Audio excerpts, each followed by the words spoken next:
ಬೇಕು. ಜಿಂದಾಬಾದ್ JDS ಜಿಂದಾಬಾದ್.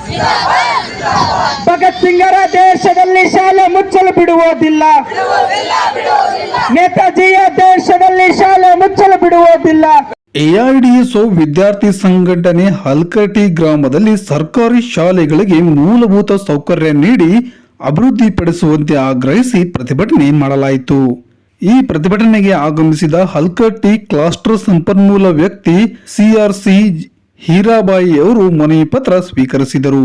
ಪ್ರತಿಭಟನೆಯನ್ನು ಉದ್ದೇಶಿಸಿ AIUTUCಯ ಕಾರ್ಮಿಕ ಸಂಘಟನೆ ನಾಯಕರಾದ ಶರಣು ಹೇರೂರ್ ಅವರು ಮಾತನಾಡುತ್ತಾ, ಚಿತ್ತಾಪುರ ತಾಲೂಕಿನ ಹಲ್ಕಟ್ಟಿ ಗ್ರಾಮ ಅತಿ ಹೆಚ್ಚು ದಿನಗೂಲಿ ರೈತ ಕಾರ್ಮಿಕರು ಹಾಗೂ ವಲಸೆ ಕಾರ್ಮಿಕರನ್ನು ಹೊಂದಿರುವ ಗ್ರಾಮ. ಈ ಗ್ರಾಮದಲ್ಲಿ ಸರ್ಕಾರಿ ಪ್ರಾಥಮಿಕ ಕಿರಿಯ ಶಾಲೆ ಹರಿಜನವಾಡ, ಸರ್ಕಾರಿ ಹಿರಿಯ ಪ್ರಾಥಮಿಕ ಶಾಲೆ, ಸರ್ಕಾರಿ ಹಿರಿಯ ಉರ್ದು ಪ್ರಾಥಮಿಕ ಶಾಲೆ ಹಾಗೂ ಸರ್ಕಾರಿ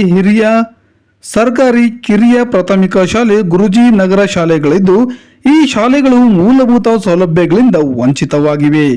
ಶಿಕ್ಷಣದ ಗುಣಮಟ್ಟ ಕಳೆದುಕೊಳ್ಳುತ್ತಿವೆ. ಸಂಬಂಧಪಟ್ಟ ಅಧಿಕಾರಿಗಳು ಕೂಡಲೇ ಗಮನ ಹರಿಸಬೇಕೆಂದು ಈ ಸಂದರ್ಭದಲ್ಲಿ ಆಗ್ರಹಿಸಿದರು. ಮೂಲಭೂತ ಸೌಕರ್ಯ ಇಲ್ಲಾರ್ದನೆ, ಶಿಕ್ಷಕರಿಲ್ಲಾರ್ದನೆ, ಮಕ್ಕಳಿಗೆ ಕುಡಿಯೋ ನೀರಿನ ವ್ಯವಸ್ಥೆ ಇರಲಾರ್ದನೆ ಇವತ್ತು ಭಾಗದಲ್ಲಿ ಒಳ್ಳೆ ಶಿಕ್ಷಣ ಕೊಡಬೇಕು, ಗುಣಮಟ್ಟ ಶಿಕ್ಷಣ ಸಿಗಬೇಕು ಅಂದ್ರೆ ಅದು ಹೇಗೆ ಸಾಧ್ಯ? ಇದು ಒಂದ್ ಕಡೆಯಿಂದ ಸರ್ಕಾರ ಗಮನ ಹಾಕಬೇಕಾಗಿದೆ ಸ್ನೇಹಿತರೆ. ಎಲ್ಲಿ ಗುಣಮಟ್ಟದ ಶಿಕ್ಷಣ ದೊರಕಬೇಕಂದ್ರೆ ಏನು ಮಕ್ಕಳಿಗೆ ಲೈಬ್ರರಿ ವ್ಯವಸ್ಥೆ ಆಗಬೇಕು, ಗುಣಮಟ್ಟದ ಬಿಲ್ಡಿಂಗ್ ವ್ಯವಸ್ಥೆ ಆಗಿರ್ಬೇಕು, ಸಮರ್ಪಕವಾಗಿರ್ತಕ್ಕಂಥ ಶಿಕ್ಷಕರು ಇರಬೇಕು.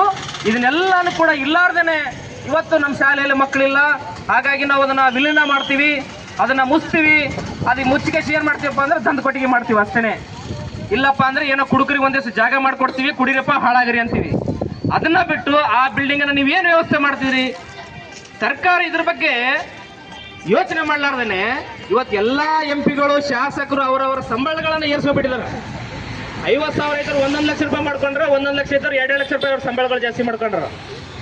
ಆದ್ರೆ ಇವತ್ತು ಕಲ್ಯಾಣ ಕರ್ನಾಟಕದಲ್ಲಿ 20,000 ಶಿಕ್ಷಕರ ಕೊರತೆ ಇದೆ. ಇವತ್ತು ಅದನ್ನ ಫಿಲ್ಫಿಲ್ ಮಾಡಲು ಇವತ್ತು ಸರ್ಕಾರ ಫೇಲ್ ಆಗಿದೆ. ಇವತ್ತು AIDSO ಜಿಲ್ಲಾ ಖಜಾಂಚಿ ವೆಂಕಟೇಶ್ ದೇವದುರ್ಗ ಅವರು ಮಾತನಾಡುತ್ತಾ, ಹರಿಜನವಾಡ ಏರಿಯಾದಲ್ಲಿ ಇರುವ ಸರ್ಕಾರಿ ಶಾಲೆಯ 2 ಕೊಠಡಿಗಳನ್ನು ಒಳಗೊಂಡಿದ್ದು, ಆ ಕಟ್ಟಡವು ಸಂಪೂರ್ಣವಾಗಿ ಹಾಳಾಗಿದೆ.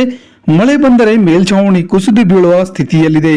ಶೌಚಾಲಯ, ಶುದ್ಧ ಕುಡಿಯುವ ನೀರಿನ ವ್ಯವಸ್ಥೆ ಇಲ್ಲದೆ ನರಳುತ್ತಿದೆ.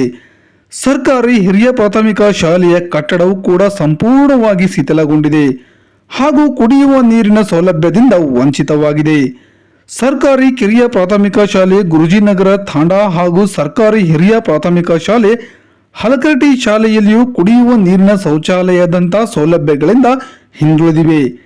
ಇದರಿಂದಾಗಿ ಸರ್ಕಾರಿ ಶಾಲೆಗಳು ತನ್ನ ಗುಣಮಟ್ಟ ಕಳೆದುಕೊಳ್ಳುತ್ತಿದ್ದು, ಪ್ರತಿ ವರ್ಷ ದಾಖಲಾತಿ ಸಂಖ್ಯೆ ಕಡಿಮೆಯಾಗುತ್ತಿದೆ ಎಂದು ಶಾಲೆಗಳಿಗೆ ಮೂಲಭೂತ ಸೌಕರ್ಯ ಹಾಗೂ ವಿಷಯವಾರು ಶಿಕ್ಷಕರನ್ನು ನೇಮಿಸಿ ಗುಣಮಟ್ಟದ ಶಿಕ್ಷಣ ನೀಡುವಂತೆ ಈ ಸಂದರ್ಭದಲ್ಲಿ ಆಗ್ರಹಿಸಲಾಯಿತು. ಯುವಜನ ಸಂಘಟನೆಯ ವಾಡಿ ಸ್ಥಳೀಯ ಕಾರ್ಯದರ್ಶಿಗಳಾದ ಗೌತಮ್ ಪರ್ತೂರ್ಕರ್ ಅವರು ಪ್ರತಿಭಟನೆಯನ್ನು ಉದ್ದೇಶಿಸಿ ಈ ಸಂದರ್ಭದಲ್ಲಿ ಮಾತನಾಡಿದರು. ಈ ಪ್ರತಿಭಟನೆಯಲ್ಲಿ ಮಲ್ಲಿನಾಥ್ ಹುಂಡೇಕಲ್, ಚೌಡಪ್ಪ ಗಂಜಿ, ಗೋವಿಂದ್ ಯಳವಾರ್, ಸಿದ್ಧಾರ್ಥ್ ತಿಪ್ನೂರ್, ದತ್ತು ಹುಂಡೇಕರ್, ಸಂಪತ್ ಗೌಂಡಿ, ಮಹಾದೇವಿ ಗೋದಾವರಿ ಕಾಂಬ್ಳೆ, ಸುದೀಪ್, ಆಕಾಶ್, ಮೋಹನ್ ಅಕ್ಕಿ, ಕಾರ್ತಿಕ್, ಸಂತೋಷ್, ಅನಿತಾ ಹಾಗೂ ಈ ಸಂದರ್ಭದಲ್ಲಿ ಇನ್ನಿತರರು ಉಪಸ್ಥಿತರಿದ್ದರು.